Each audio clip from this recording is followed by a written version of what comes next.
The broadcast is now starting. All attendees are in listen-only mode.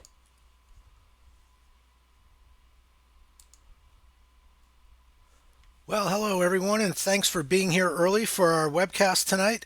We're going to officially begin in just a few minutes. I just wanted to take a minute to thank you for taking the time and to make sure that you guys can hear me okay and see my screen before we get going. My name's Jim Penna. I will be your host for the next hour or so. I think this is going to be a great webinar. I'm excited to share these important concepts of building and managing your retirement portfolio with you, and hopefully you're excited to be here as well. I do want to do a quick check. Hi, Lisa. Lisa's already typed in that the audio and video is good. If anyone in the room can go ahead and in the chat box, go ahead and just type in yes if you can see my screen and hear my voice, just so I'm sure that my tech stuff is working before I get going. If you're new to GoToWebinar, excuse me, the control panel is here. If it's broken down, just click that orange box and it'll open up and you'll have the chat box there. So Michael, David, Alan, Christine is here, Timothy. All right, great. Looks like everything is working okay for now, so that's great. So I'm sorry, excuse me, I cleared my throat there. So again, thanks for taking the time to be here. We will, like I say, get officially started in just a minute or two. It's for two reasons. It's fun to know where we have folks listening in from, and just to get you used to finding that chat box and typing in there, because we will have a little bit of interaction as we go through our webcast tonight. So if you could just type in real quick, let me know where you're listening from. We love to see the geographical reach that we have. Tim is in Columbus, Ohio. David's in Albuquerque. Christine in Toronto, San Diego. Yeah, it's snowing here, Michael. I kind of wish I was at San Diego playing Torrey Pines right now. Would be nice, but yeah, snowing here. Peter's in South Texas, San Jose, uh, Ontario. Michael is at Kingsport, Melbourne, Australia. Alan's in Richmond. Go Spiders. Sydney, Australia. Yeah, so we've got the maps covered here. North Bergen, New Jersey. I'm from Connecticut. Anybody from Connecticut here? Type in Connecticut if you're from Connecticut. Mary's in Boston. She's got the Wicked Smart Car Parker where they did the commercial in the Super Bowl, right? Smart Park. That's what it was. Okay. Um, Bob is from in here from Cincinnati. Christine's in Sydney. Boy, we really do have a long reach. All right, well, it's great. Thank you guys again for taking the time. We'd love to see where you're listening from. It's just hard when I see things like, San Diego go by and San Jose and things like that. When I just poked my head out and it's snowing here and just north of Charlotte. It's not supposed to do that here. All right, guys, let's go ahead. It is 7 o'clock, so let's clear my throat one more time. And let's go ahead and get officially started. So, I'd like to welcome you again to today's webinar. This webinar is titled Three Strategies to Protect and Grow Your Retirement Nest Egg. And our goal here in this webcast is to build this foundation of these three core strategies that we believe are essential to your success in your building and managing of your retirement portfolio. So our goal is to focus on that, and to do that, if it sounds good to you, learning how to do that, it's a great time to turn off all your distractions.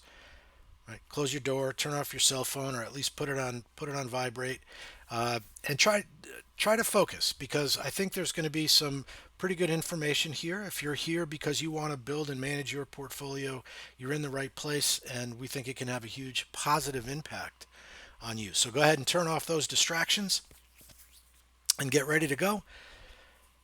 Let me just tell you a little about me so you know who's talking to you. My name's Jim Penna. I have been with VectorVest for about 13 years now. I'm the manager of retirement services here. And prior to coming to VectorVest, again, as I noted, I'm from the Connecticut, New York area. I worked for some on trading desk for a couple of brokerage firms, and then as a market maker. Took my Series 7 license back in 1992, so been in the business in the industry for a long time, and it's great to be here. I'm very happy I found VectorVest a long time ago. It's been a great place to be. So, just as a note, two lifetimes ago, I was a police officer in Connecticut, And so if at any point during the seminar or the webcast here, I sound like I'm telling you what to do, just just note that that's where that comes from. So let's go ahead and get started. That's enough about me. Let's talk about you. We're here so that we can show you that you can retire with a peace of mind knowing that you can steadily grow your portfolio, that you can generate income and preserve your capital. That's our goal here. We believe that a secure retirement is one in which you have enough income to live the life that you desire. Okay, that it may not be sailing around the world on a beautiful sailboat. Maybe it is. These folks even named their little sailboat the VectorVest. See how nice that is? Because they had a secure retirement. That secure retirement, we believe, work is optional and retirement is affordable. So those are our goals. That's kind of how we define that. Basically, we leave it up to you to define for yourself. Now, if you Google retirement planning, you'll get over 283 million results. Okay, that's a lot of information. Every time you turn around, there's another TV commercial, or I'm sure you get emails or flyers in your mailbox all about retirement planning. And it all, of course, is very important. But there's a lot of information and it could be very overwhelming to you. Our goal here today, however, is to cut through all that noise and have you focus on the three main things that we think you should be doing. A while back, it's a few years back now, I'll never forget a conversation that I had with our founder and mentor, Dr. Bartolito, and we were talking about retirement services and our functions and our goals and objectives of our department. And I remember relaying to him that, the question that I get in some form or fashion, talking with our subscribers and students, is how do I keep from running out of money in retirement? And ultimately, it always comes back to that concept. And I'll never forget, just kind of half kiddingly, Dr. D said, James, and he calls me James. So, James, just tell him, just keep making more money. And so it stuck with me forever, and it is what has become, a very key point to and a logical point of building and managing your retirement portfolio. It's the way to keep from running out of money in retirement, and we're here to help you do that. Now, before I do that, as I said earlier, I want to interact and I want to get you guys to type in the chat box. I want you to tell me in just a few words, what's the hardest part about preparing for retirement for you? Or if you're already retired, what's the hardest part of that?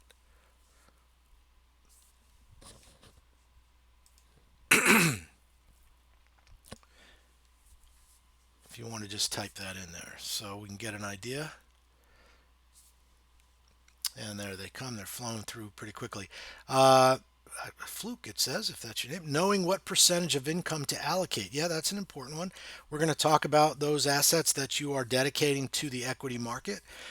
So it's for stocks, dividend stocks, and things of that nature, but it's very important how to calculate that. Jamie says low interest rates. Okay, so how do we grow our portfolio and generate income with the low interest rates? So it does make it difficult, and we're gonna address some of that here tonight. Yeah, Michael has one. He says knowing how long we'll live. Yeah, that's a big question, right? It's one of the things that when you talk to or watch these retirement commercials or whatever it is, you try to calculate how long you could live. And Dr. D, I know, used to laugh at that one all the time and say, we don't know. How could we possibly know, right? We can try to prepare, we could take it into account, but that was always his thing about just keep making more money because we don't know how long we could live. But that's an important one.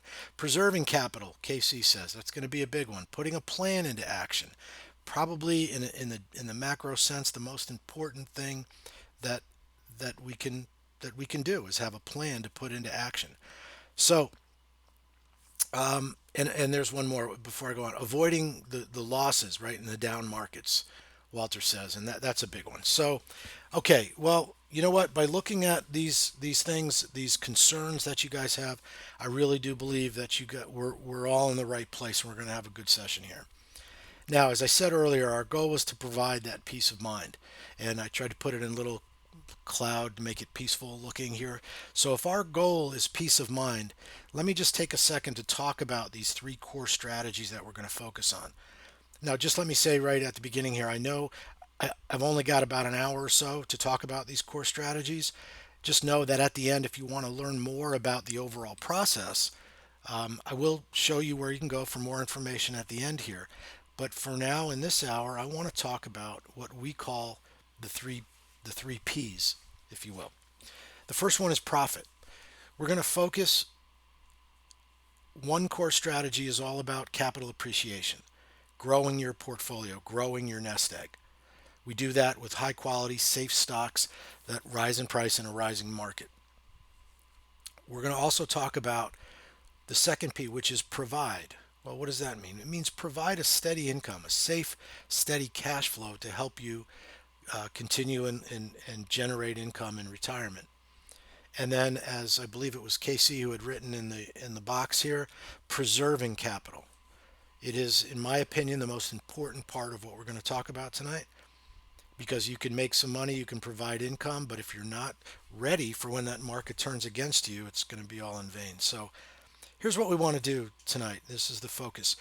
On the profit side, we want to be able to build a capital appreciation or a growth portfolio that doesn't have that roller coaster effect, where we're not suffering through the drawdowns with no plan in place. We want to turn that into a steady climb when we talk about growing your portfolio. When we talk about providing income, we don't want to have a couple of random dividend paying stocks that every once in a while will notice a dividend payout to us. We don't want to do that. We want to have a steady cash flow, a safe, steady cash flow coming into our portfolio. And finally, we want to be prepared. We want to know what to do. We want to be able to notice or identify those strategic times where we have to become defensive. So we want to, instead of being unprepared, prepare you for the uncertainty that the market is sure to bring. So that's our goal. If I break it down here, I can break it down even more specifically. As I said, we're going to talk about the three core strategies. One is capital appreciation, one is income, and capital preservation. Let's go ahead and start here with capital appreciation. That's the profit, the first P. Capital appreciation comes from stocks with consistent and predictable financial performance. That's our definition of a safe stock. What two better adjectives to define the stocks that reside in your retirement portfolio than consistent and predictable? That's what we want to look for. It all begins with safety. And so, for hopefully anybody who lives up in Queens or the New York area, you'll appreciate my 1969 New York Mets. Dr. DeLito has written and said many times over the years that good portfolio management starts with buying the right stocks. So I use the baseball analogy. I'm a big baseball fan, played through college. You'll hear me use several baseball analogies tonight. It's just like fielding the right team, right? When you build a roster of stocks and you want to grow your portfolio and have a winning portfolio, you've got to have the proper players on the field. And it's the same idea. So insert, your favorite sports team there. Mine is the Miracle Mets of 1969, the world champions. Okay, so good portfolio management starts with buying the right stocks or putting the right players on the field. And that is the key to all of that is invest in safety first. And I just have to laugh because every time I do that, somebody types in a Cubs fan types in because that's who they beat in '69 and took the NL division from.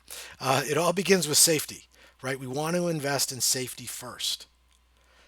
In other words, for our retirement account, we're going to focus on primarily companies that have safe, consistent, predictable financial performance. Because, to use another baseball analogy, while it's fun to hit a home run, I would ask, what does a home run hitter do when they don't hit a home run? What happens to that batter when if he doesn't hit the home run? What do they usually do when they don't hit a home run? If there's any baseball fans out there, especially nowadays, right? Yeah, strike out, right? They strike out. Robert says everybody's typing in. We don't want that in our retirement portfolio. We're not looking to buy the $2 stock that, 6 months from now is going to be at $40 a share. It's not our goal here. Now, to that end of finding the right stocks, we're going to do a quick little exercise because it is spring training. Let's do a stock picking exercise called Which Looks Better. A lot like when you go to the eye doctor, they set the lenses, is better or worse, which is better, A or B. We're going to do that real quick just to get in the practice of recognizing the proper type of stock to have in your portfolio.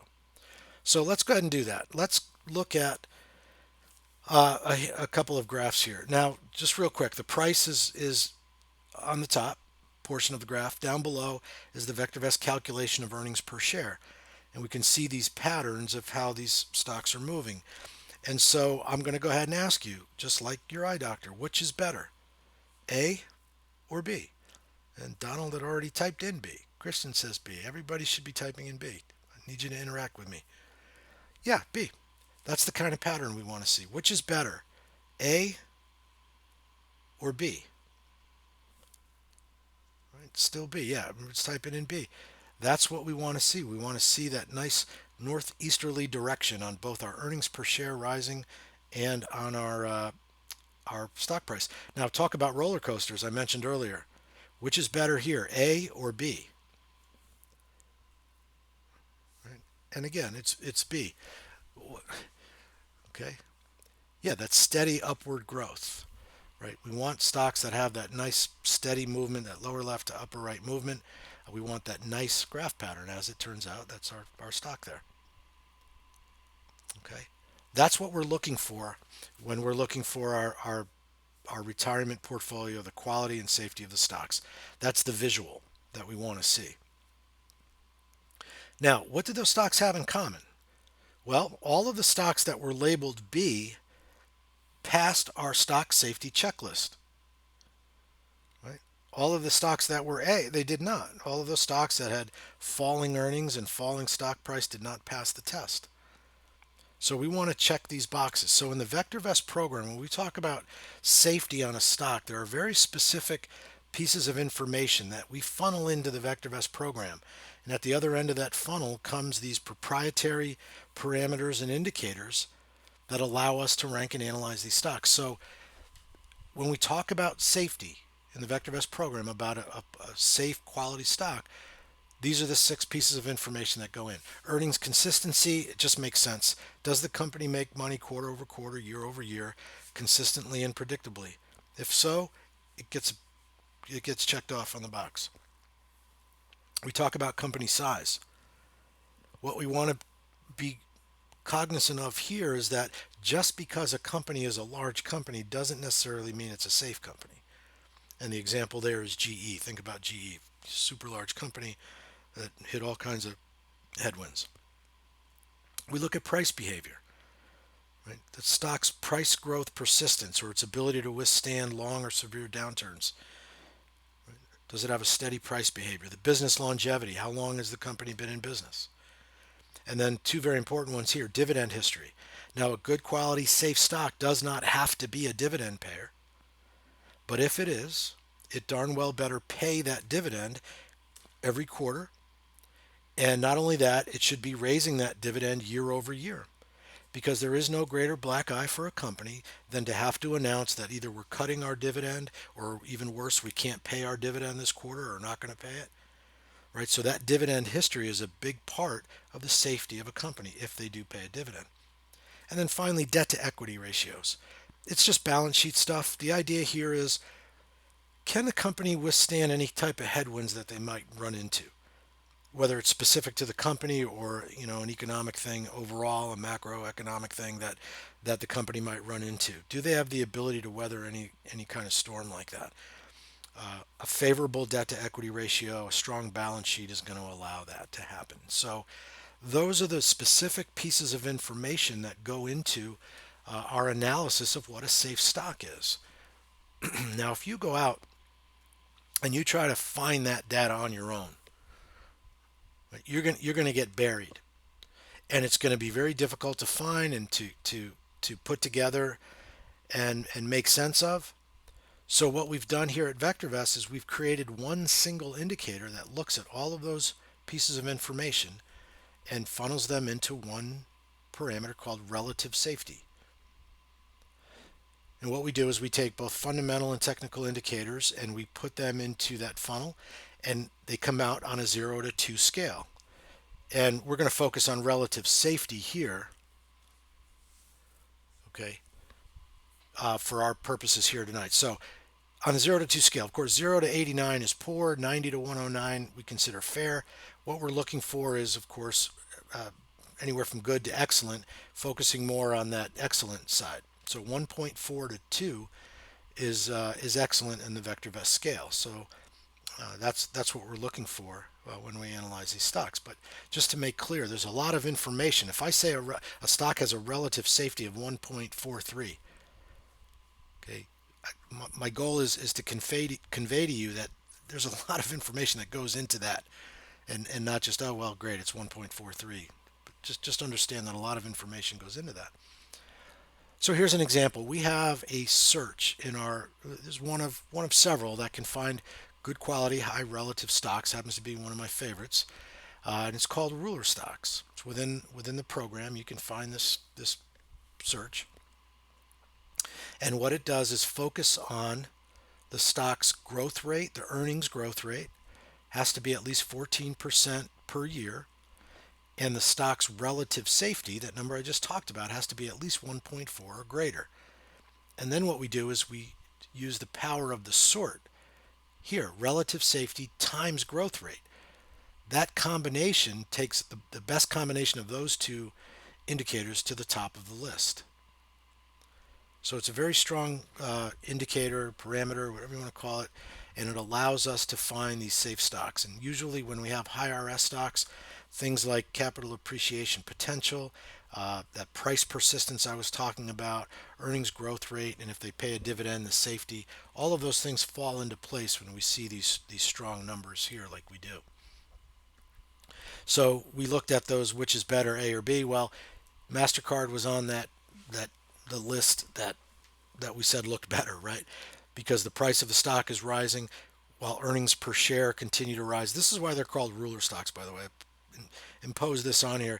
The idea is whether it's the price or the earnings, you can draw that straight line of that upward movement, right? Connect the points on that upward movement of either earnings per share or the price of the stock.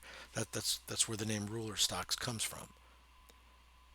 Okay, and then we have just another example. So here, MasterCard, at the time I took the screenshot just a few days ago, um, the relative safety indicator number was at 1.43.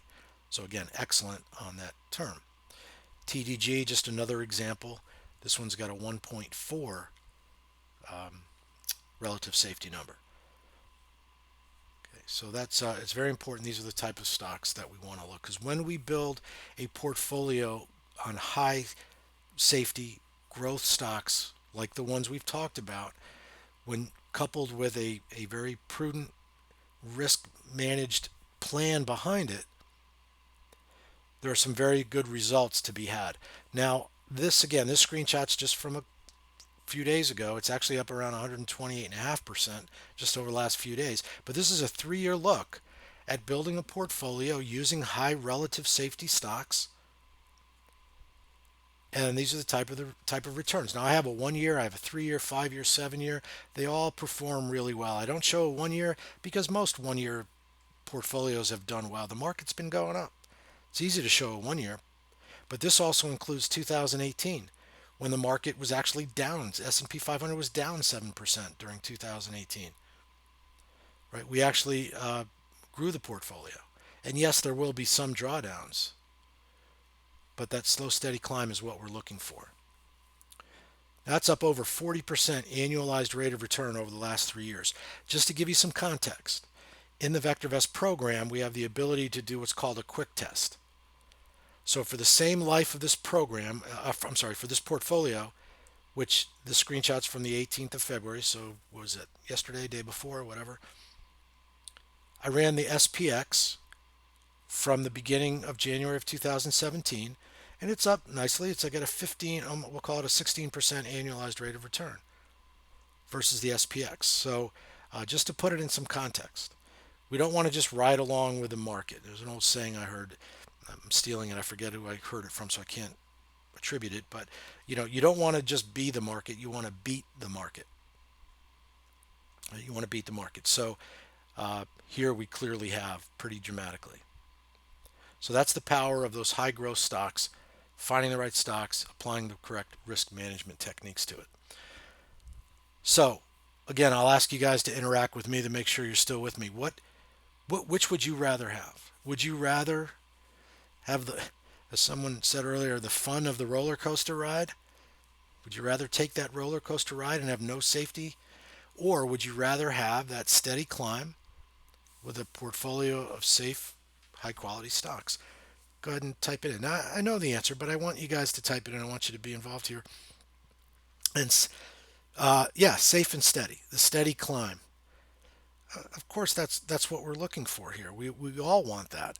And again, our goal here tonight is to make sure that we tell you how we can do that. Yeah, Linda says we don't want the roller coaster. There's no roller coaster here. Okay. So that's the first core strategy. That's core strategy number one. I like to I use the just the analogy, right? If we're in a battle here to preserve, protect, and grow your portfolio, we're going to fight that battle on three different fronts. The first front was what we already talked about, provide. I'm sorry. The first front is profit with high quality stocks for capital appreciation. That's core strategy number one. That's what we just talked about. So just to wrap up, core strategy one, Dr. DeLito wrote in his Stock Strategies and Common Sense book that, and I love this quote, your job as an investor is to preserve and increase your net worth. That's why you're here. If you're building and managing your own portfolio, your job is to increase your net worth. Your enemies are spending, taxes, and inflation.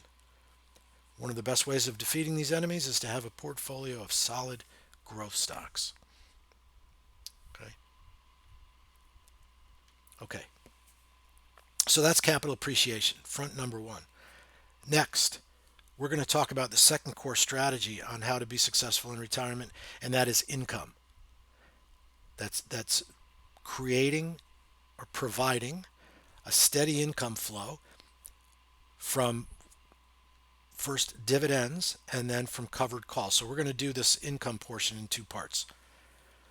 Let's talk about steady income flow from dividends, so from strong, high quality dividend growth stocks. Let's use that as part one of our income generation. So it begins here with basically just getting paid. Right? We want to get paid. You can, again, just like we did earlier with the Google thing, you can go Google good dividend stocks, 850,000 results for this one. But what happens is when you do that, all they do, they put some stocks up and they'll list the current dividend yield. And they'll put it in there and tell you, this is the highest yield, as though that's the best way to find a dividend stock. Just give me the highest yield and that's the one I want. And that is the mistake that a lot of folks will make when they're doing this. And so again, you can just see, I don't know anything about whether these are ETF, whatever they are, I don't know. But when I see a dividend yield like that, I get very nervous because I need to know about the underlying stock or ETF or whatever it might be. Right? This tells me nothing about the company and the company's ability to pay that dividend. So let me show you what we do here at VectorVest. We have several ways of finding these good quality dividend growth stocks. One way is through our viewers tab, which brings us to our watch list viewer. And within the program, we have watch lists set up that are built into the program. You can always create your own if you'd like. And I'm just going to start with what's called the DRIP 25 plus. Well, what does that mean? The DRIP stands for Dividend Reinvestment Plan. Right. All of these stocks have the ability, you can easily do it through your broker, to reinvest your dividends. They'll allow you to buy fractional shares so you can grow the positions and get the compounded return of those dividends. You don't need to do that. You can withdraw the dividends if you choose to pay bills, buy a new refrigerator, go on vacation, whatever you want to do. But we're able to find these good quality dividend stocks very easily in the VectorVest program. So we focus right to the top, the 25, what they call the dividend aristocrats. So these companies on this particular list have not only paid, but have grown their dividend every year for at least the last 25 years. Some of them much, much longer. So I took a screenshot. Lowe's is on that list. It's number 3 on the list. Here's what it looks like. This is about a 10-year graph. And you've got what I like to call the golden staircase here, where you can see that the company has grown its dividend year after year after year. It's able to do that because its earnings per share are strong and consistent. And then we can see, again, what all goes together. It goes with those stock prices. So there really are 3 characteristics of quality dividend growth payers that we look for. Earnings growth rate, because what good are the dividends if the company's not earning enough money to pay? Number 2 is the dividend growth rate, because again, we want those companies that aren't only paying but growing their dividend. And then, of course, the dividend safety. Right? These are the 3 core characteristics that we focus on when we build our dividend paying portfolio. So a couple of years back, I created a search called Blue Chip Dividend Payers. And what it is a very basic setup of finding the strongest dividend stocks. So all it does is take Dow Industrials, Transports, Utilities, and S&P 500. So it's got to be a stock that's well established and well known, basically. The dividend yield, just to make the list, has to be at least a 3% yield, because remember, I don't want to just go chase the high yield. That's a rookie mistake we don't want to make, and just simply chase the high yield. 3% is a good starting point. Some will go 4 or 5%, but this is turned out to be a very good strategy that we have in place here using these stocks. I just talked about the watch list, the DRIP 25. We also have one for stocks that have raised their dividend anywhere from 10 to 24 years as well. Also a great sign of strength for the company. And then finally, the safety that I talked about.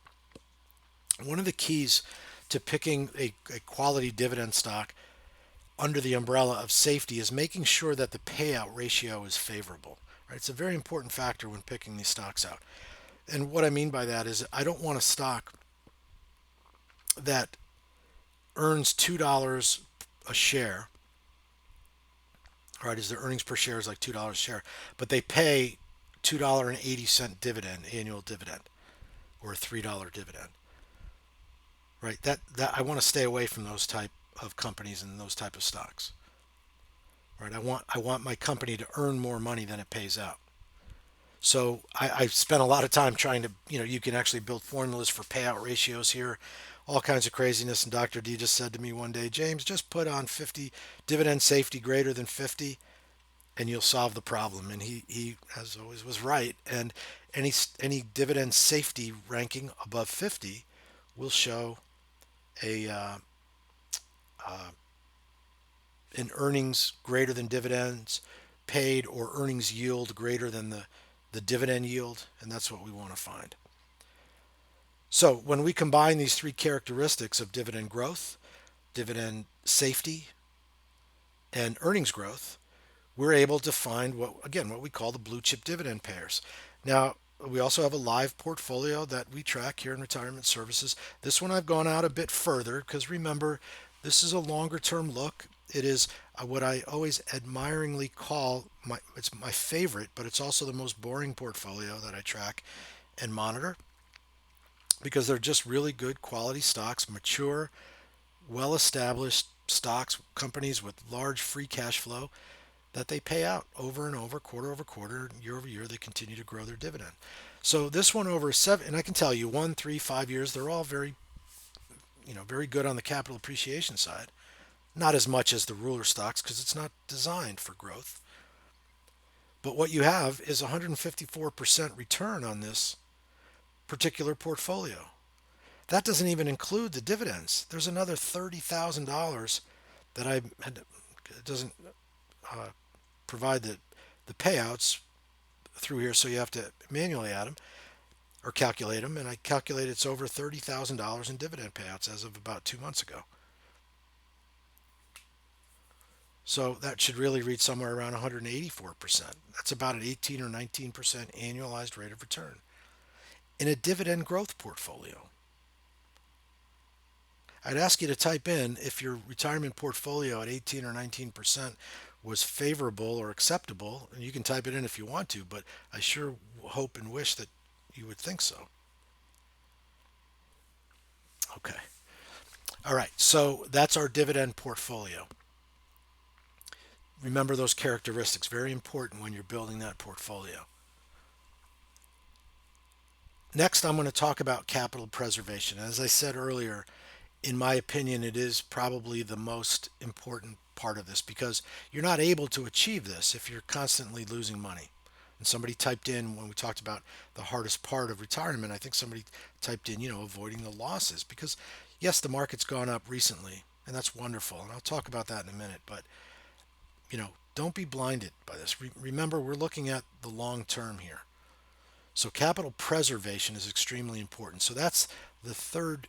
I'm sorry, I got ahead of myself there. I'm sorry. I'm still on income. I'm still on income. It's getting late here. Before I get to capital appreciation, I apologize. We're still on provide.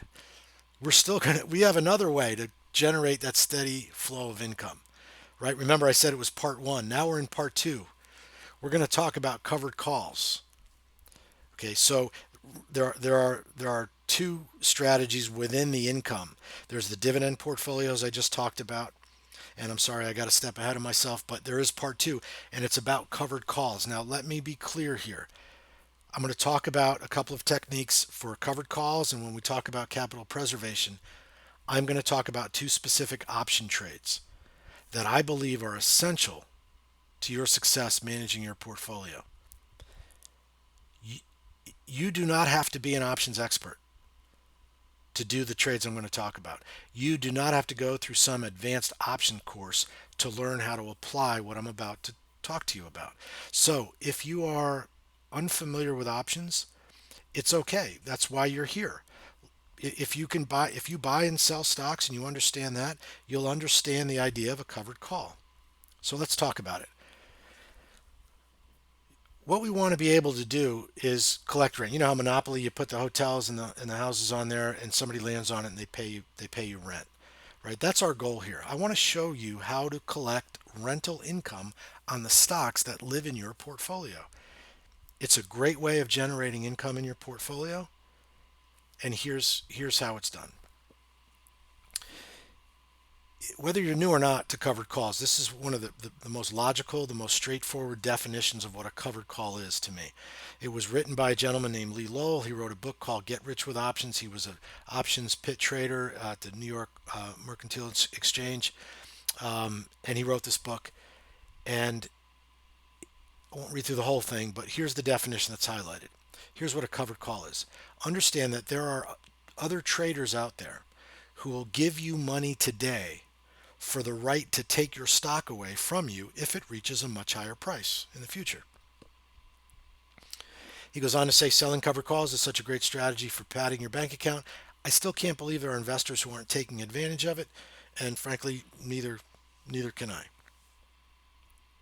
Okay, neither can I. And that's why it's part of our core strategies. Let's talk about what a covered call is.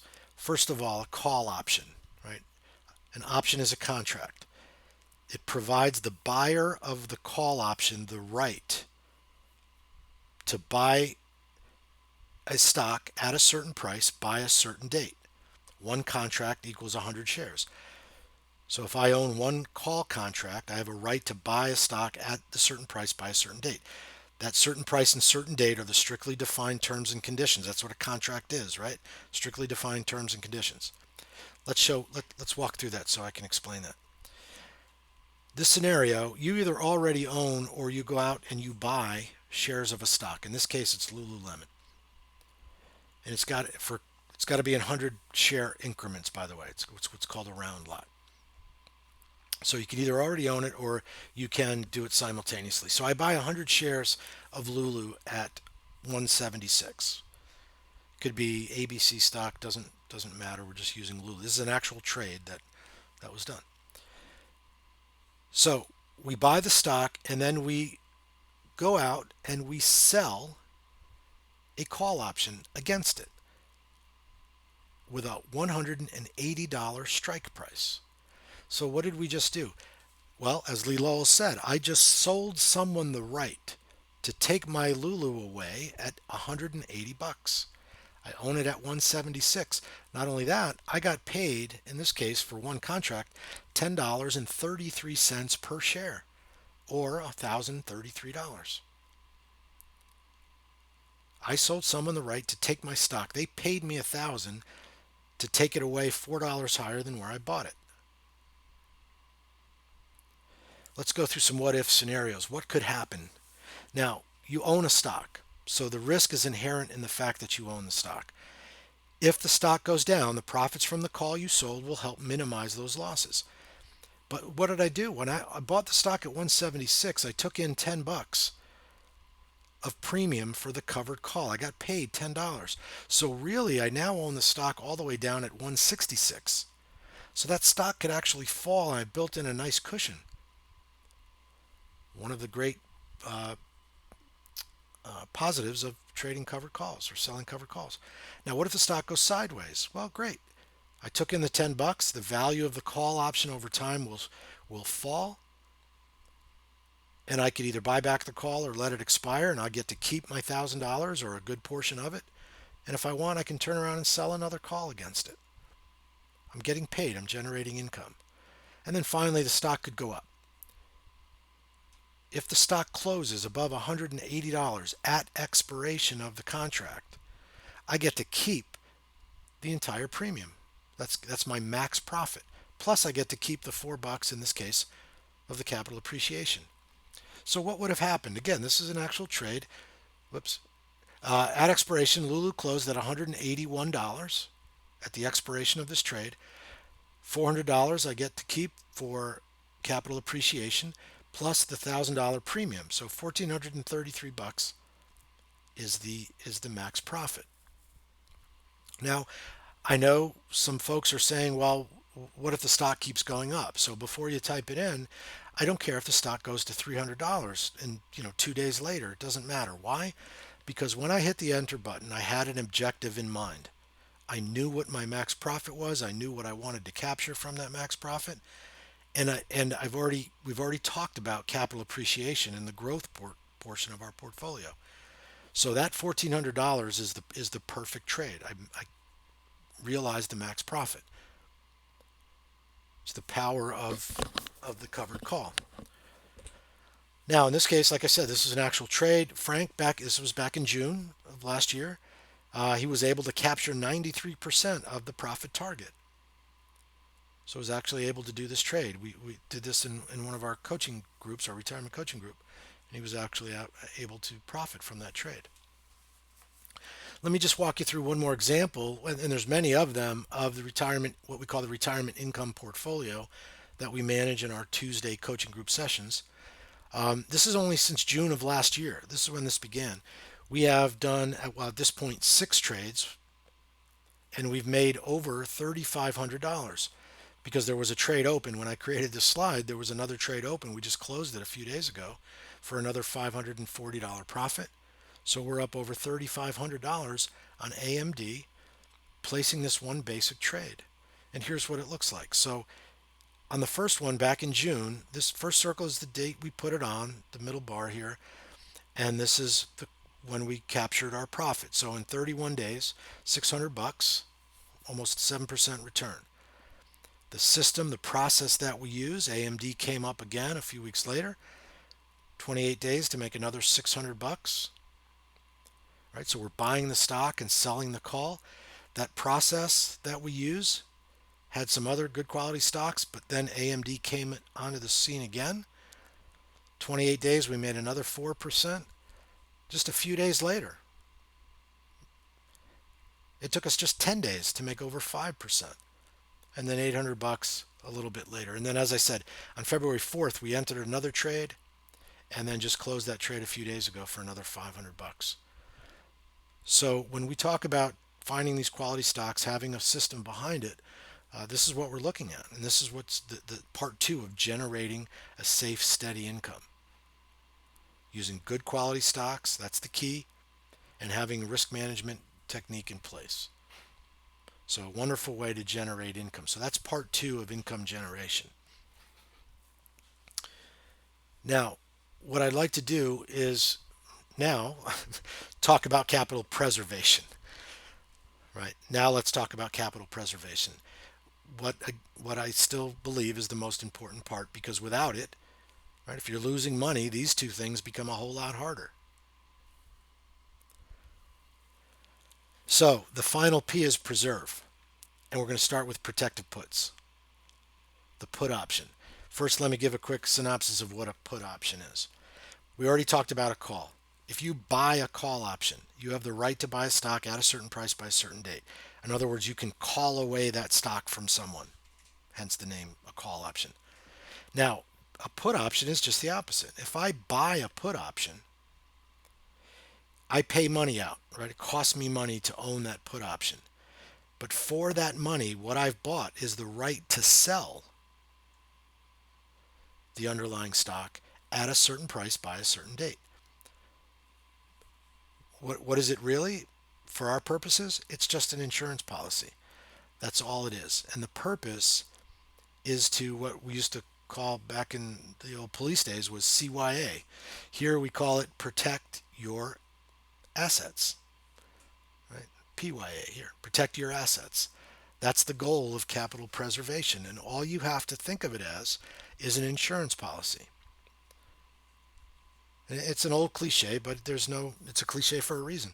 You insure your home, your car, your life, your health, right? Heck, I got two dogs. My wife and I, we insure our dogs, right? So why not learn how to insure your retirement portfolio?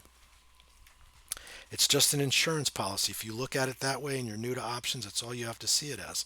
Let me break it down so we can understand. Again, the put option is just the opposite of the call. It gives me the right to sell the stock. And it's a great way to be defensive in your portfolio. So let's say you really wanted to be defensive on Texas Instruments. The scenario here is that you own the stock. We want to be defensive. What can I do, right? Maybe I own it down here on this confirmed call up. Maybe I own it from this one here, or I bought it somewhere in this range, and it's done exactly what I wanted it to do. Why? Because it's a high CI stock. I'm sorry, a high RS stock, well, and a CI stock. It pays a really nice dividend, and I bought it somewhere much lower, and now it's trading at 120 bucks. Now it's time to become defensive. And yes, before you type it in, if you are looking to become defensive, could you just sell the stock? Sure, you could always just sell a stock. But if I'm going to sell a stock if I've got a portfolio of stocks, and every time an earnings report is due, and I just trade the stocks, then I have a swing trading account. It's not a retirement portfolio. Okay, so we could buy a put. The price of the put, or what we call your insurance, depends where you set your strike price. Just like an insurance policy. If I want a really good insurance policy, it's going to cost me more, but I'll get better protection from that insurance policy. If I don't mind having an insurance policy where I've got to pay a little extra deductible, I can go ahead and get my insurance for a lesser price. Well, what does that mean? With the stock trading at 120, if I buy what's called an at the money put, it's going to cost me a little more, but my protection is much stronger. My insurance is going to pay off a lot more. If I'm really just looking for catastrophic insurance in case the stock really gaps down, then I can pay a little less for it and have some deductible there.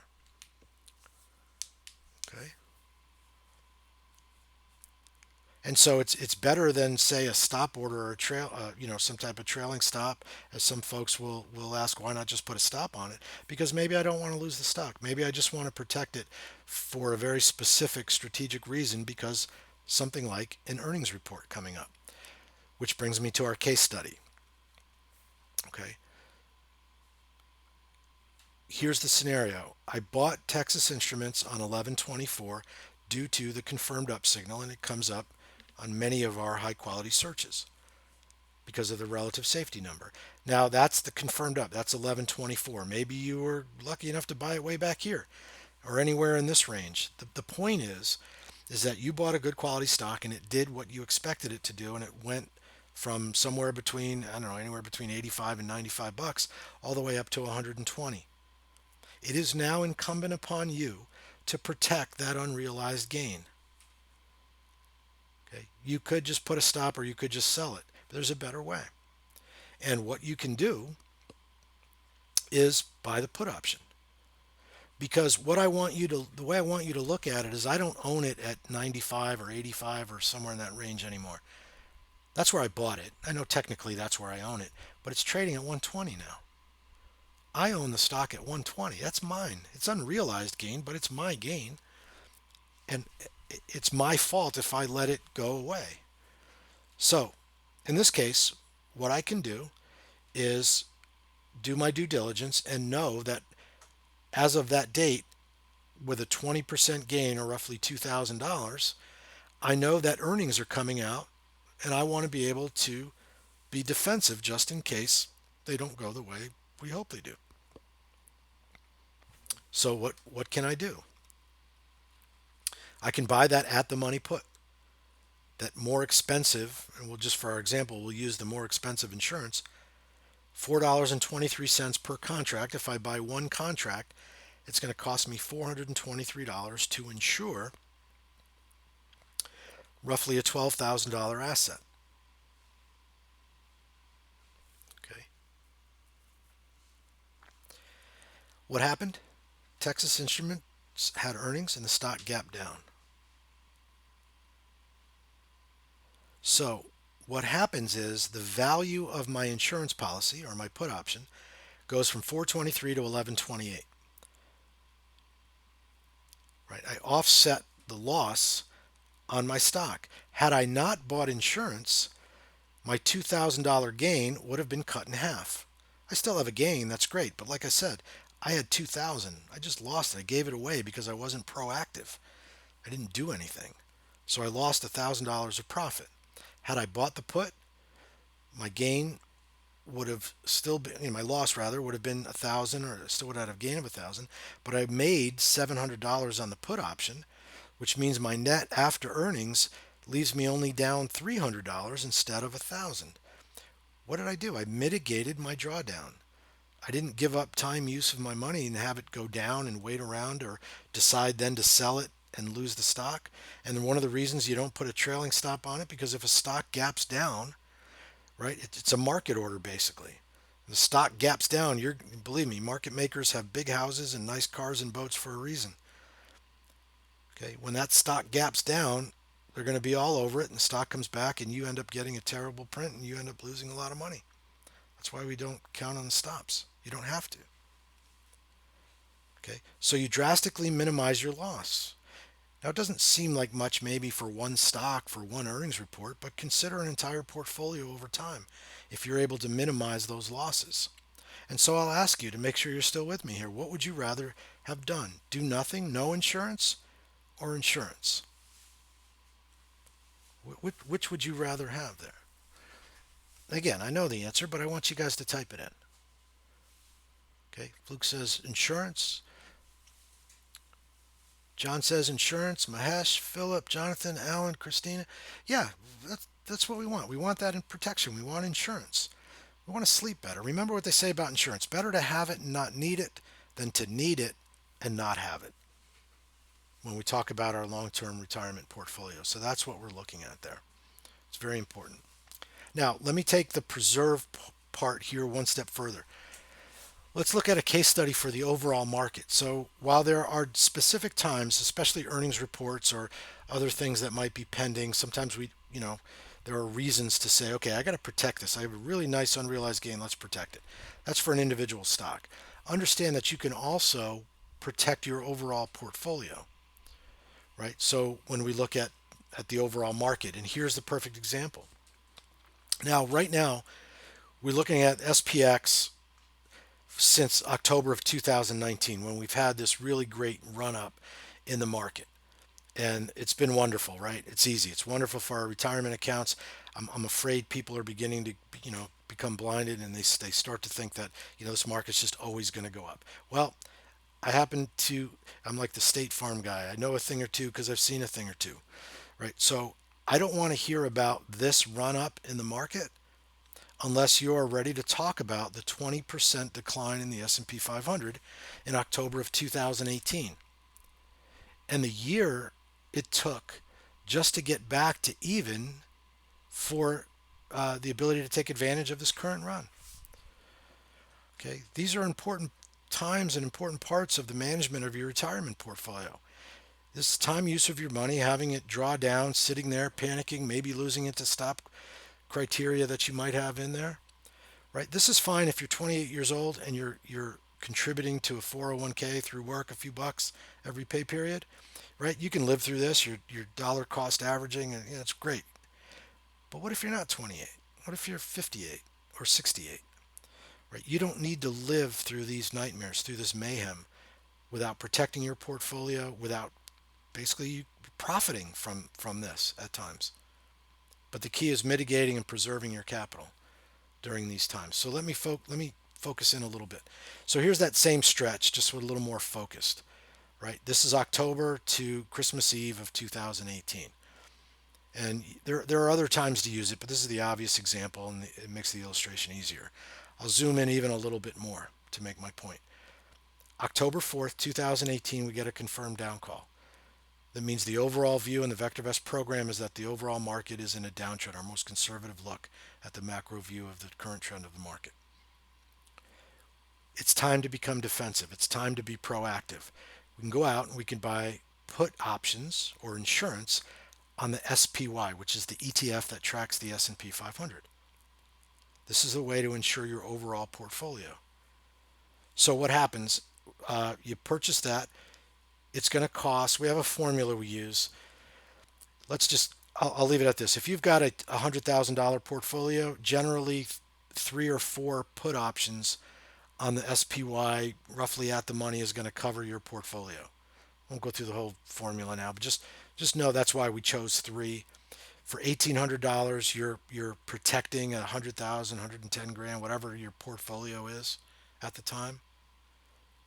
It's your insurance policy because you're being proactive for a specific reason. Well, in this case, it turned out, it was Christmas Eve where we got finally our Christmas present, and then it was the bottom. Actually, the option expired a couple of days before Christmas Eve.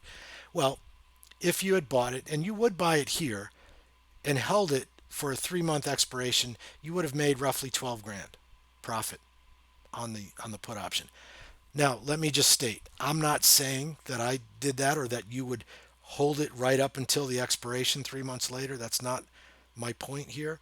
The point is to show you what that profit could have been. My point to you is, yes, I did buy puts here. That is not a big guess. That's easy to do. To say I'm going to hold it to the very bottom is ridiculous. I wouldn't pretend to do that. My point is if you bought it here, at any point in this severe drawdown, you would have greatly mitigated the losses you were experiencing. Remember, this is a 20% move in the S&P 500. That's huge. You could have protected yourself, as our subscriber and student Elaine did. He wrote me a letter. This wasn't even the end of 18. This was the beginning of January, end of January in 2018. Elaine had taken the course. He said, because, and this actually, means a lot to me when somebody writes something like this. He said, Jim, because of your teaching, I hedged my portfolio. At the end of 2018, I don't know the exact specifics, to exactly what he bought and how much, but he paid $835, and he sold them not too much later at 23 grand. Now you say, how can that happen? Well, here's how it happens. The SPY went from the mid 280s in just a handful of trading days, traded down below $260 a share. That's a 25-point move. The leverage of options is very, very strong. That insurance policy not only mitigated his losses, but he actually went positive because of it.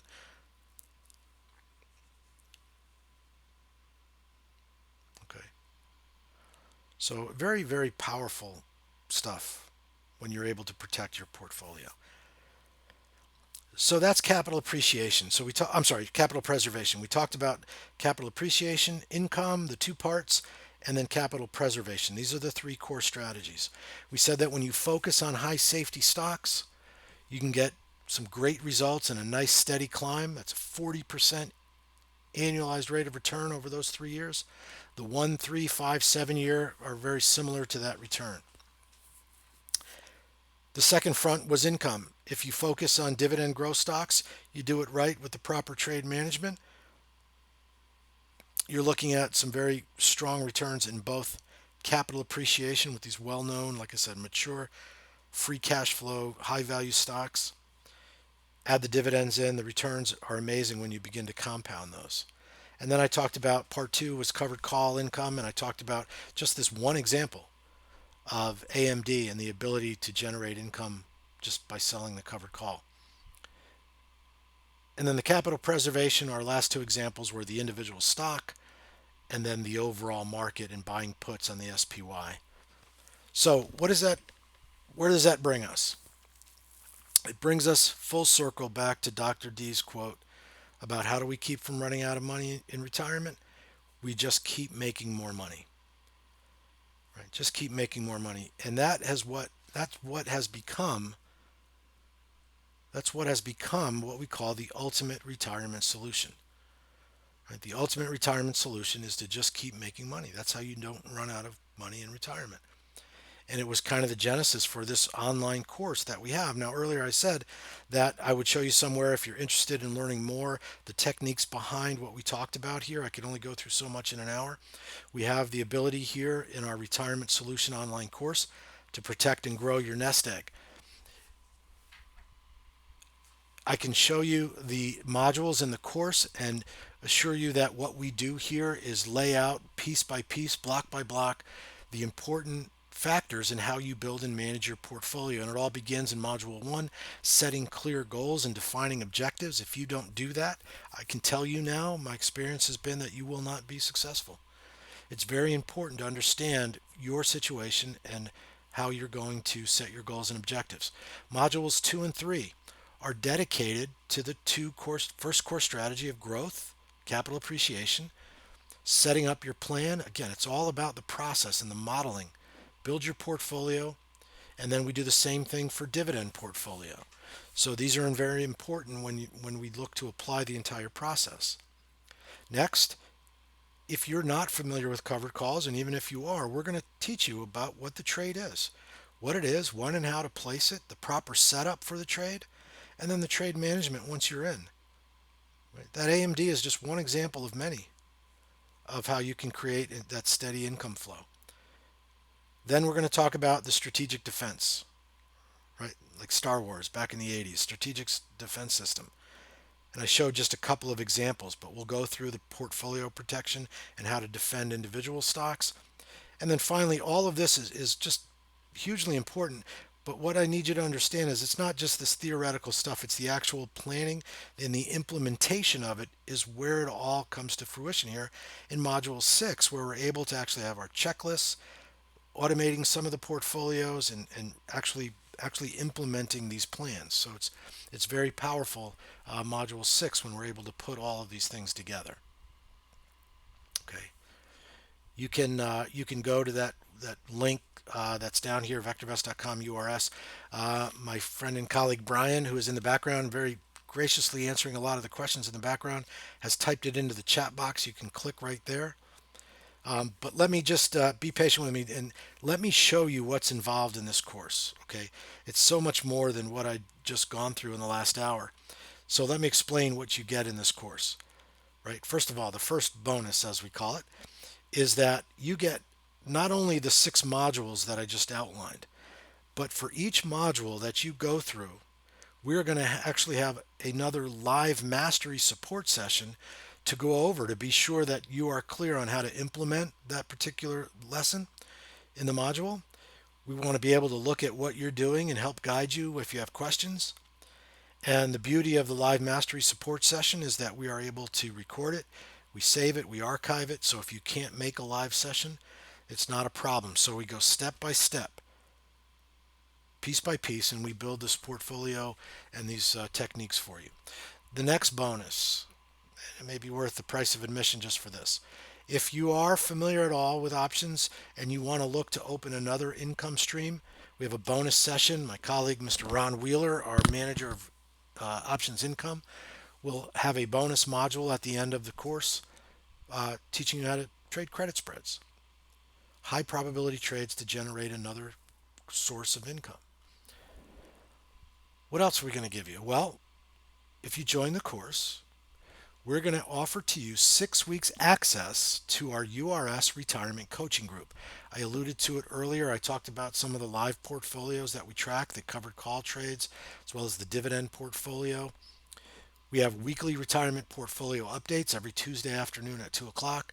We have access again to the portfolios, and we even walk through the process of our weekly covered call trade, like the AMD trades that I just showed.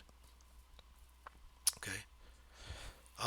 So that's you're going to have access for the life of the course. So there'll be 6 coaching sessions that you'll be invited to, and don't worry, these are also recorded and archived for you as well. So we do it while the market's open, so we can actually look at it live. Here's a great bonus we've added to this one. We haven't done this in a while, but if you sign up for the course on April 10th, I'm going to walk about 50 yards up the driveway here, and we're going to go to our state of the art training center, and we're going to have a 1 day live stream version that you will get access to a recording of if you can't make the live stream. But we're going to do it all right in 1 day. We're going to walk through all of those pieces of the puzzle. It'll be great. It's fun because the market will be open. We'll have some updated portfolios. We'll watch the trades. We'll place trades live during the we'll do a covered call live during the live stream. So this is kind of an added bonus that we haven't really done before, and I'm looking forward to doing that. It's always a lot of fun to go and do it live and have you guys interact with us. So that's going to be one of the bonuses for signing up for the course. Finally, if you're a new subscriber, or if you're not, let me rephrase that. If you're not a subscriber to VectorVest, don't worry. The course has us in the VectorVest program. We'll give you access to the course, to the software rather. Okay, we'll give you 60 days to the software. Here's another big one that we're doing for the first time here. We're going to give you a plug-in module called the Options Analyzer. We're going to do that for one specific reason. Again, it's not an advanced options course. We're not going to delve into butterflies and iron condors and diagonal trades. We're going to show you how to model a covered call trade using this piece of software. You can see I kind of built this the other day just to show you the AMD trade, right? If you bought 200 shares of AMD at 55 and a half, you sold a March call at $2.22. These were all the prices at the time. At expiration, how would I have done? Well, in this case, if the stock just stayed where it was, I would have made, actually, I'm sorry, if it went up above that 57.50, I'd have made my max profit of $844. I know it's hard to see. I'm just walking you through what the power of what this tool can do. And we're going to give this to you for signing up for the course. 3 important things you need to know when you model any trade, especially a covered call. What's my max profit? What's my max loss? And where's my break-even point? And you can also click on this when you're on the expiration date, kind of as a what-if chart, where you can say, okay, what if the stock goes down to 48? What if it goes up to 58? Where's my my profits or loss, or where are they going to be? Okay, so that we're giving you that as well. So let me just recap what I just went through real quickly. You're getting the Ultimate Retirement Solution training course. You're getting 6 live mastery support sessions. If you're not a subscriber to VectorVest, we'll make sure you have access to it for the course. We have a bonus module with, again, one of the great teachers of teaching credit spreads that I've seen in my time here. 60-day access to the URS group coaching. You can get a live look at how we actually manage these live portfolios. And for the price of the course, we're going to give you the Options Analyzer software. That's yours. As long as you're a VectorVest subscriber, you get to keep that software. So that's what we're going to do for you. Total value $29.75. If you order before the end of the webinar today, we do have an early bird price of $5.95, but we're going to do even better.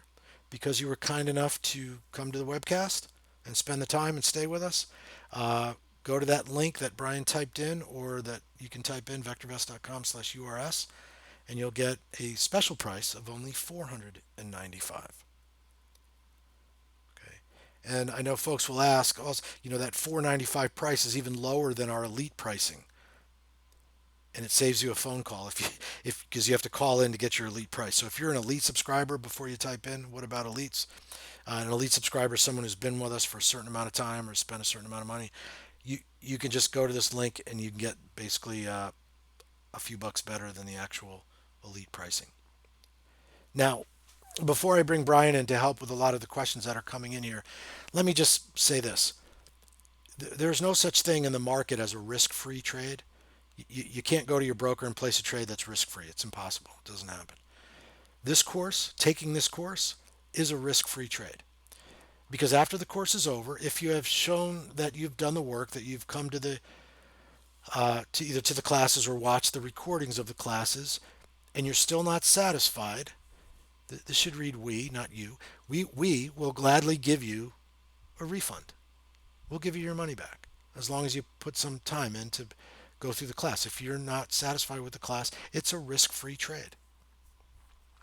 It's a risk-free trade. So, one of the questions we like to ask, or we'd like to have you ask yourself, is how much is it costing you not to do this? How much is it costing you not to do this? And I showed the AMD trades. There were six in about 6 months. One of those AMD trades pays for the entire course. Heck, just getting the options analyzer for free pays for the entire course. And if you don't like it, we get your money back.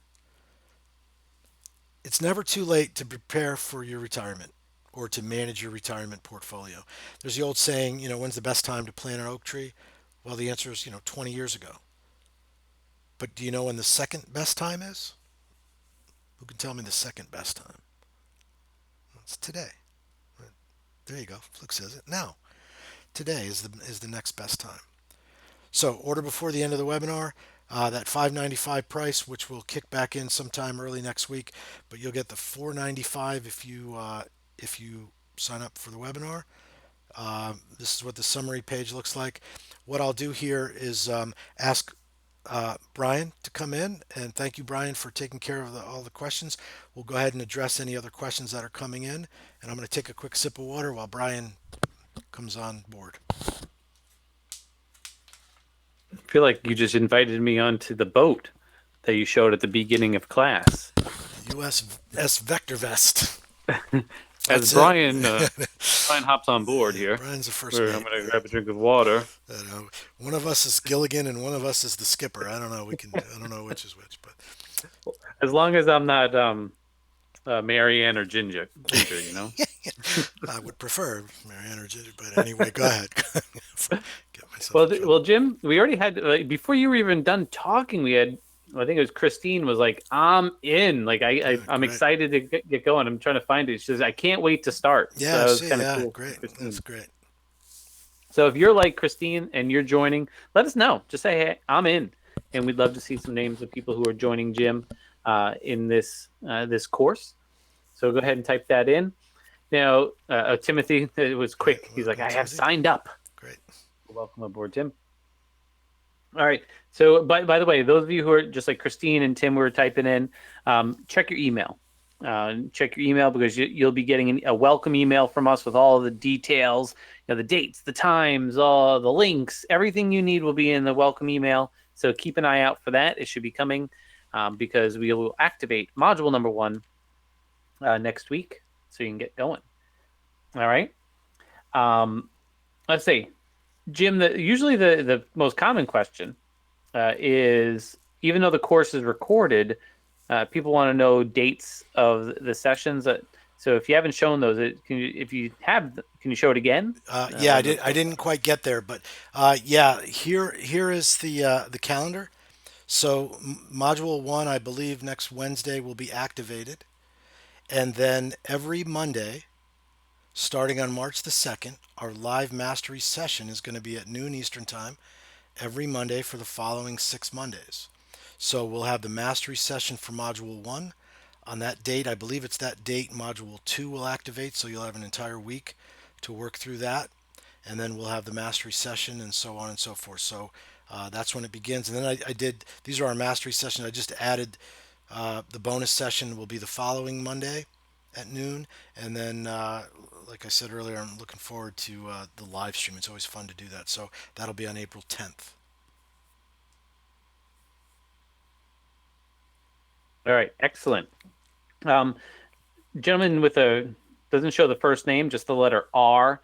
Want to know if you can explain that elite pricing thing again? Yeah, I see that. I'm sorry. Maybe I went too quickly. So here's elite. If you're an elite subscriber, it just means somebody who's been with us for X amount of years, or there's some criteria you have to meet. You have to be with us for a long time. If you are an elite subscriber, right, the cost of this course is 9.95 is the regular pricing on the course. Okay, the elite pricing is 497.50. But what we're doing here is we're even shaving off a couple of bucks for you and saving you the phone call. Because if you're an elite subscriber and call in for the price, you actually got to call in to do it to product support. So this is $2.50 less than the elite price. So if you go there and just sign up as an elite member, it's just easier to do and you save a couple of bucks. So that's the price. 495 is the bonus price for the webinar, and 497.50 is the elite price. All right, cool. I love these questions. It's from P. Says, how do I sign up? Well, you go to vectorvest.com/URS. The link is there on the screen. You can just type that into your browser. If you're with us on GoToWebinar, I put it into the chat box for you, just www.vectorvest.com/URS. You can just go there and register up. And you'll see a screen like Jim. Help when I read the name Tim, I'm like reading a teleprompter here. Tim is in the chat box. Jim is the one who's talking. Just call me Well, not right now. Brian is talking. Jim is showing you what that page will look like. All right. So welcome aboard, John. John says, I'm in. I signed up now. So welcome aboard, John. Great to have you on board. On board of the ship, right? Robert says, I'm in. So welcome to both of you as well. Jim, a couple of people who are from Canada wanted to know if the strategies you teach are applicable to them as well. Yeah, it's a great question we get often, and the short answer is yes, they are. Especially on the growth portfolio, the high RS stocks, and especially on the dividend growth portfolios. The concepts and context, they all work on any of the markets, Canada, UK, whatever it might be, Australia. The difference comes in slightly when we talk about selling covered calls to generate the income. There are stocks in Canada you can do it on, but to be honest, the option liquidity is not what it is on the US side. So the process that we use in finding those type of stocks and placing those trades, it can be done, but the liquidity is not quite there. So the answer is yes, but is kind of the answer on the option side. But as far as the stocks and the dividend stocks and the growth stocks, very powerful no matter where you are if you're using VectorVest. All right. I did promise Robert that he asked a question earlier and I let him know we'd come back to it. Yeah, he wanted to know, is this like a heavy trading strategy? Like his specific question is about how many trades does one typically do in a quarter or a year? Yeah, that's a great question. The answer is no. It is not. It is not in any way, shape, or form designed to be a trading account. In fact, the only time I use the word trade or trading is when we talk about the weekly covered call option to generate income. Right? That's as close to trading as it comes, and that's even just once a week. So I mentioned earlier talking about the dividend portfolio. I call it only half jokingly, admiringly, it's my favorite portfolio, but it's so boring, right? Because there's not a lot of activity there, just good quality stocks that will fluctuate. Of course, like any stock, they fluctuate, but you watch the dividends come in, the stocks grow in price. They're not going to double overnight. They're not that type of stock, so there's not a lot of trading even in the growth portfolio. These high RS stocks, we place the risk management, the trading system, or the investment system we put behind it, the process is a prudent slash conservative type of plan. And so there's not a lot of activity going on. There's some trading, some activity. Again, I don't like to use the word trading, but not a lot. Not a lot. Now, you will go through you'll do your due diligence as we do every Tuesday in our session to make sure we check our stocks. Is our earnings coming up? Right? Is there something else happening? Is there a Fed meeting? Is there a confirmed down call? Do I need to be proactive? And let me just comment really quickly. I don't know who wrote it, but somebody said, well, if you're just buying insurance all the time, you're cutting into your gains. And while that may be true on its face, it goes much deeper than that, right?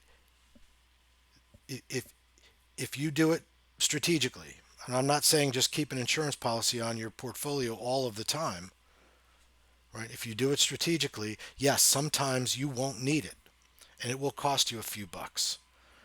But that again, I use the analogy. Are you angry at the end of the month that you didn't smash your car up because you paid car insurance? God forbid something happens to your house. Are you angry because you paid homeowners insurance? Do you get angry when you pay them and nothing happens to your house? That's the mindset you have to have when we look at the insurance. And again, in the course, we talk about ways to manage those trades too, to mitigate those losses as well. Just wanted to All right. comment on that. Now, Jim, if somebody like gentleman first letter R is his initial on the note says, I cannot attend during the day, so what do I miss by listening to the videos later? You really don't miss anything really. That question came in earlier, and you really don't miss anything because a couple of things. First of all, everything's recorded. The live sessions are recorded and then posted. The modules are posted.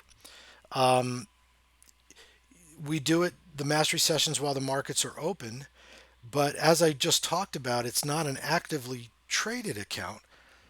So really, it's not like we're watching a 2 minute intraday graph of a stock and trading it that way. So if we look at a market, and I'll just use one brief example. Let's say we just got a confirmed down call. Let's just say there's some bad headlines. The market is very toppy. It's an overbought market. We determine and we want to protect our portfolio. And on a Monday session, we do that. And then come Monday night, you watch the recording and say, oh, I should be protecting my portfolio. And you do it the next day. There's nothing wrong with that. You're not going to lose out. And well, I mean, of course, it's possible the market could gap down dramatically the next morning. I understand that. But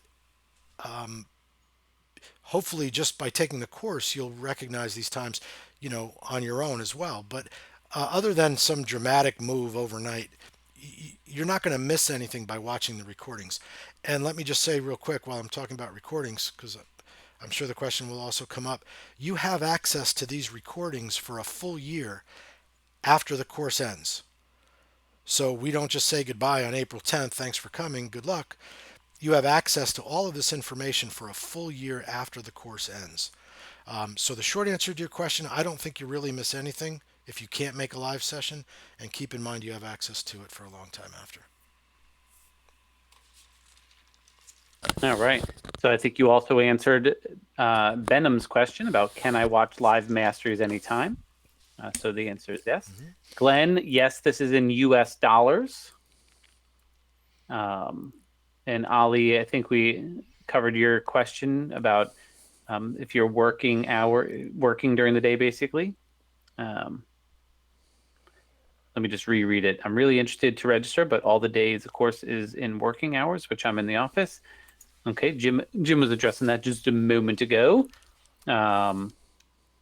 Let's see. So we've got, let's see, Krishna says, Jim, oh, go ahead. I was just going to say, Brian, I'm responding to Krishna here. I'm going to give him a quick chat. So if you want to. Cool. All right. So we'll move on. Krishna, Jim is getting back to you there. And we had a couple of questions on just specifically about puts. I'm not sure if you addressed these when you were teaching it, Jim, but Donald was just saying, if you found that when you bought a put for insurance and the stock actually went up and had a great earnings report, should you keep that put until expiration, or can you just close it and get back some of the premium? Yeah, that's a great question, and we do talk about how to manage those during the course when we talk about that. But the answer is It really could be, it could be either way. Generally, what we would do, the general answer to that is I would close the trade. Yes, I would take a loss, but if the stock did, did move up, gapped up, whatever it might be, I would go ahead and close the insurance trade and take my loss and be happy that my stock is continuing to rise. So I would pay that insurance premium and not need it, and that's a good thing. Now, let's say the stock kind of stays where it is. Let's say it just goes up slightly. Let's say there's not some dramatic gap to the upside. Okay. At that point, what there's nothing wrong with holding on to the insurance premium or the insurance policy at that point. So it does get subjective. It depends what the market's doing. It depends maybe what the report on earnings were. Were they really good and the stock gapped up and is going to continue to run? Yeah, close the trade out, salvage what you can, and then move on. But if the stock just moves up slightly, stays sideways, there's absolutely nothing wrong with holding on to the insurance policy a bit longer to see how it plays out. Very good. All right. It looks like you've got Krushna taken care of there. And with that, Jim, I don't see any other questions to address unless you happen to see one, but I will turn it over to you to do whatever you want or wrap things up. Okay, great. Yeah, I just want to say thanks real quick. I see again, R just quickly asked, will these be 1 hour videos? And R, yeah, generally the sessions are about an hour and 15 minutes. Yeah, for the mastery sessions roughly, but yeah, they're roughly an hour, give or take a few minutes. Okay. All right. So with that, thank you, Brian, for helping out, and thank you all for taking the time and joining us tonight. I really, really do look forward to seeing you in the course. So hopefully you'll go to vectorvest.com URS to sign up. You know, we've been doing it for a while. It works. It's helpful. We've got a lot of great feedback, so I hope to see you. If I don't see you, maybe we'll see you next time, and hopefully we'll see you on some other webcasts and some other things that we do. But thank you so much for spending the time here tonight, and I look forward to seeing you guys in the future. So everybody stay safe, happy trading, and everyone take care. So have a great night, folks. Thank you.